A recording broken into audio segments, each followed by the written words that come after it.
What's up, guys? This is Brian Boom Kelleher, and this is an episode of the Boom Breakdown. I'm going to be talking about UFC Fight Night Mexico, and I'm just going to be breaking down the main card pretty much. You know, like, I would say about like 3-4 fights on the main card. We're starting with the main event, Rafael Dos Anjos versus Tony Ferguson, El Cucuy, cool nickname, but my perspective on this fight, I think, you know, with Rafael Dos Anjos coming off of a knockout, I think that could be detrimental to anybody's career. And I think that could, you know, make you start to re-question things in your career and where you're headed, the way you want to approach each fight now.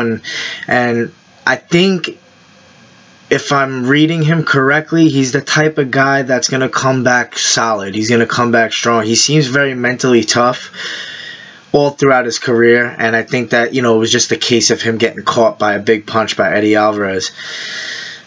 El Cucuy is an awkward fighter who's very unorthodox, throws a lot of tricky things. I mean, it's very unpredictable what he's throwing out there. He's doing front flips and back flips and rolling leg locks, and he's got, you know, wild stand-up, but not really the best striking. You know, as far as like crisp, clean striking, Dos Anjos definitely has the edge. He has better straight Muay Thai than Ferguson, but you know, I think early on, I think Rafael Dos Anjos has to set that aggressive pace. That way, you know, Tony Ferguson can't get comfortable and start throwing his, you know, unpredictable techniques and, you know, have Dos Anjos backing up and worried about what's coming at him. I really see Dos Anjos coming out and really making a statement, showing that it was, you know, a case of just getting caught in his last fight and that he's definitely still one of the best in the world. And I'm going to go with TKO by Rafael Dos Anjos within 3 rounds. Let's move on to Diego Sanchez, who's a wild man, against Marcin Held, who's from Bellator. Coming from Bellator, Marcin Held is a very, very high-level leg lock guy. And he's actually pretty impressive. I've seen him fight a bunch of times, and he goes for the kill. Like, he doesn't mess around. When he gets on a leg, he's trying to rip that heel off or take a knee bar or whatever. And to be honest, you know, Diego Sanchez is one of my favorites all time, but he's on the downhill. You know, he hasn't been looking too impressive as of late. I feel like he's getting older. He's fighting a little bit smarter. You know, he's taking a lot of damage in his career, and it shows. When he gets hit, he gets rattled a lot. And I just think that Marcin Held's the young lion coming in from Bellator, and unfortunately the UFC wouldn't like to hear this, but the Bellator guys, you know, some of them are going to take over in the UFC, and it's really all about styles and matchups. It doesn't matter what promotion you fought for or where you came from. I mean, you could, if you believe you could beat anybody, you could beat anybody on any given night. I'm going to go with Marcin Held in this fight by submission. I think Diego Sanchez is a high-level grappler, but I think that he's a little slow. You know, he's slowed up a little bit since, you know, since the old days. You know, he doesn't have that same lion in him where he's got that killer instinct the whole time.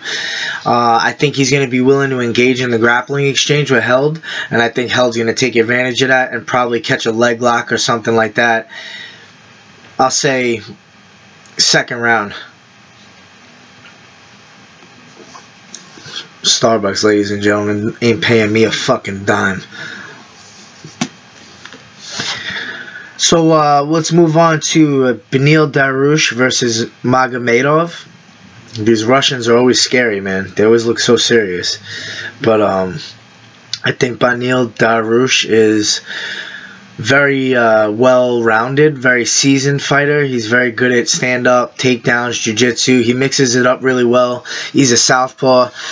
You know, Magomedov's a good striker as well, very confident in the stand-up area. But in short, I'm going to go with Beneil Dariush by decision here. I think he's just going to be able to outstrike him, use his angles, use his movement, back up Magomedov, keep him guessing with takedowns, and ultimately win by points. So we'll go with decision for Beneil Dariush.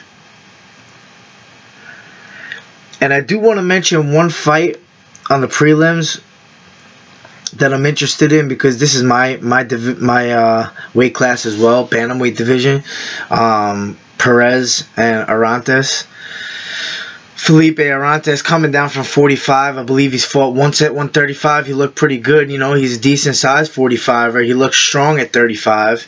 A little bit faster. I think Eric Perez, though, is a guy who's got crisper striking and trickier striking. He's the type of guy that's going to throw you off a little bit with some fancy stuff. I mean, he comes out of Dominic Cruz's camp, so he's definitely got some trickery in his bag. But I'm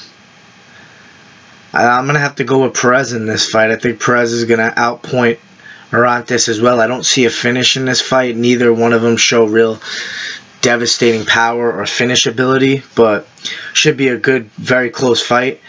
Go with Perez by decision. I believe I beat both of these guys, to be completely honest, but I just haven't got my platform yet, and I'm waiting for that, but I'm ready, man. Boom, baby. Catch me next time on the Boom Breakdown for UFC 205, November 12th. We're going to do it that Friday before. I'll see you guys then.